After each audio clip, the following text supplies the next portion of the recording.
Live for us in Tel Aviv with the latest on the ground there. John.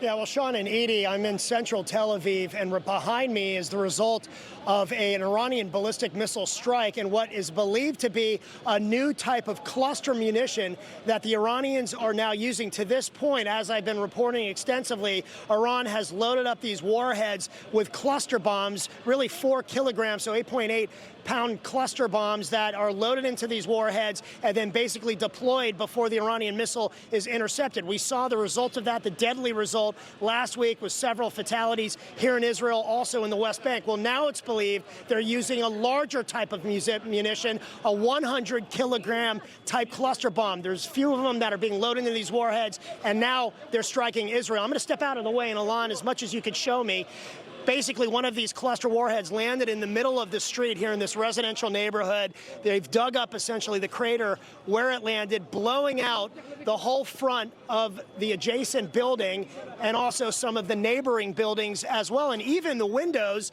of other structures in the area. It didn't level any of these buildings, but you could see the damage of this 100-kilogram new type of weaponry, and that is what's believed, according to the IDF and my sources within the IDF, that now they're trying to get these new cluster bombs through Israel's multi-layered defense systems. And this latest barrage, and by the way, the IDF says there were like 6 missile barrages on Israel today. It was very quiet last night, and as I said, there was basically people were cautiously optimistic about this possible deal or talks of a deal between the United States and Iran, albeit with a healthy dose of skepticism. And really, this is why IDF officials telling Israelis not to let their guard down, particularly after this weekend when there were 2 direct ballistic missile hits in the southern Israeli cities of Arad and Dimona. Nearly 200 people were injured, 11 seriously. Cluster bombs landed, the smaller cluster bombs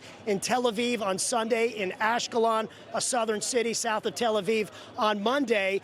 Today, incredibly enough, Sean and Edie, there were only minor injuries because people are doing what they're told to do, following the safety protocol of getting into bomb shelters. But again, while Iran's ballistic missile launching capabilities have been severely degraded, the latest estimate from the IDF is about 70% of their launchers have been either destroyed or severely disabled. Iran clearly has the ability to keep firing missiles and these new munitions possibly at Israel. Back to you. Senior correspondent John Huddy, live on the ground there in Tel Aviv.